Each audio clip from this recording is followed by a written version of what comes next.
6 years old. Maybe I'm 6 years old. Maybe I'm 8 years old. I don't know. I was a very small child.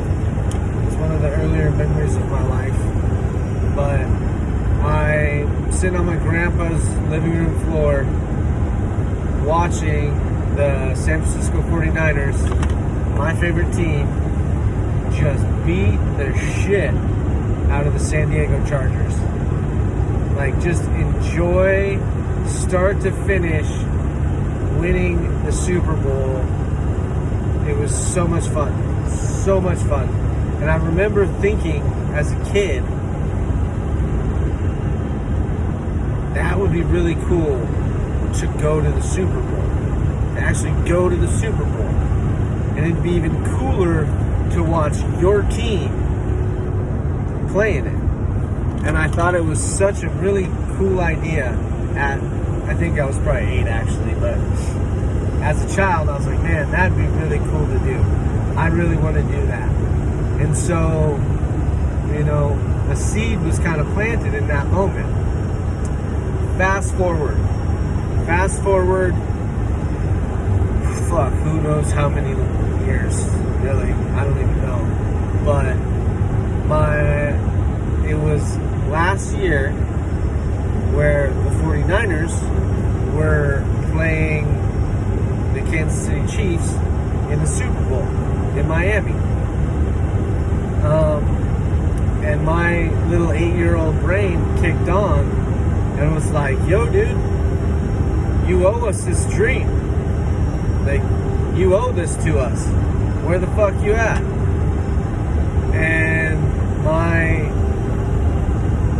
36-year-old self sure as fuck wasn't paying no $6,000 for a ticket to that game. And I wasn't going to give some sketchy scalper $3,500 and cross my fingers and hope that I was going to get a real ticket. So, you know, I had to find another way in. But I felt like I owed it to myself, to that kid inside of me, to make that dream a reality. And so I bought a ticket to Miami. And I mean, I didn't really think that I was going to sneak into the Super Bowl, being honest. I just knew that I was going to try my hardest. Like, I was going to do my fucking best. And use every bit of intelligence and wittiness and charm and resources I had to try and pull it off. Well, I went there a week before, and the whole time I was in Miami, I was partying. And anybody I talked to, they're like, what are you doing in Miami? Like, oh, I'm here to sneak into the Super Bowl. What? Yeah, that's why I'm here. And everybody was like, that's fucking impossible. There's no fucking way. No one sneaks into the Super Bowl. It's like Fort Knox in there. They got FBI, they got ATF, they got Secret Service. Like, there's 3 fences. There's cameras on every fucking corner. No way. Nobody is sneaking into the Super Bowl. Like, all right. Well, that's, you know, that's your opinion. If you were going to try, like, if you had to try, how would you do it? And I would ask people that question, and then they would tell me. Well, I basically took all the good ideas that people gave me, and I used them. So I scouted out the stadium the day before, and like found weak points where I'm like, okay, I can probably get over here. I can probably get over here. I wore 2 sets of clothes so that I could change and look completely different in front of the cameras. What else did I do? There was like 2 or 3 other things that I did that like actually helped, that came from talking to people and being like, what would you do? So So day came and I waited until that perfect moment. Oh yeah, this was something else someone told me. Wait for that moment when the sun sets. There's like a moment where our eyes are still used to daytime, but it's nighttime, so we don't see as well. I know.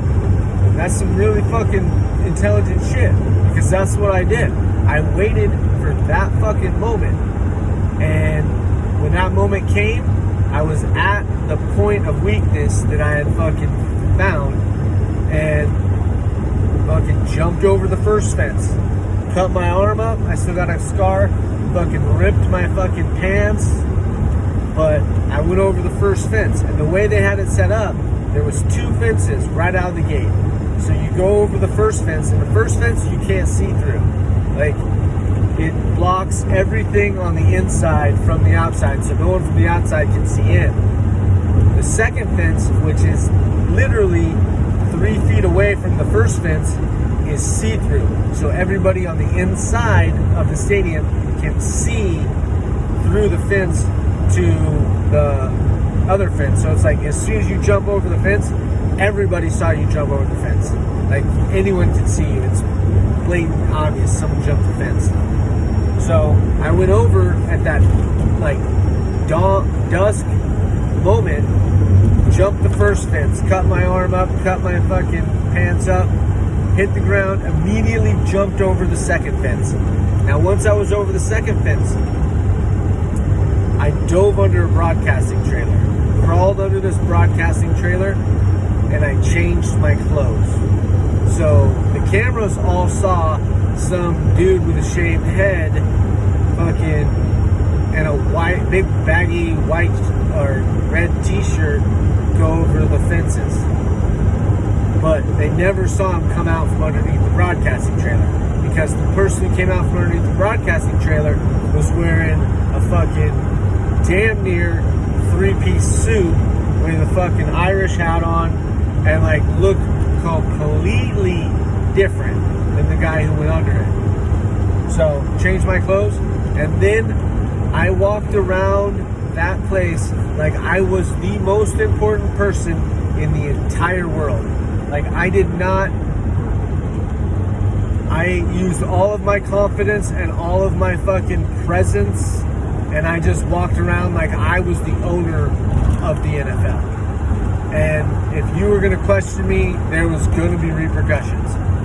And I did that until I found the way in, and it was fucking, I got to watch the Super Bowl. I gotta be honest, I've never been so happy and then so sad so fast, because I learned a very important lesson that day, and it's that I need to dream bigger, because our 8-year-old self of me needs to dream bigger, because he dreamt of just watching the 49ers in the Super Bowl, which was cool, but I would have preferred to watch the 49ers win the Super Bowl. So, you know, lessons you learn in life, that's the way it goes. There's only, one real way to fucking figure it out, and that's to go fucking do it. But yeah, that's the story. The point to this story is that even if you don't believe that you can do something, that doesn't mean you can't do it. Because I didn't believe I was going to sneak into the Super Bowl, and then I fucking snuck into the fucking Super Bowl. You can do whatever you want. You can do things that you can't even imagine doing yet. You can do. So, food for thought. Yep, I feel like this is a good one. 10 minutes. It's a good video. It's funny, I guess. Hope you guys are doing well. Subscribe, like, the little bell thing. What is the bell thing? I'm trying to learn more about this so it's easier and more enjoyable for you guys. But yeah, we're still on the road. We're gonna be on the road forever. Hopefully I'll have I'm hoping that the scenery is gonna change soon, because we've been in the desert for a good chunk of time now because of this job that I've been doing, this bathroom remodel. Yeah, I'm just picking up handyman jobs on the road to kind of keep fuel in the tank and keep us moving in that direction. So I felt like that was a good skill resource way to do it. So that's what we're doing. But yeah, so we've been in the desert for a while now, but I think we're about to leave and hopefully go get a little bit of beach time. I love me some beach time. So, okay, cool. I'll catch you guys on the next one. Stay golden, be cool,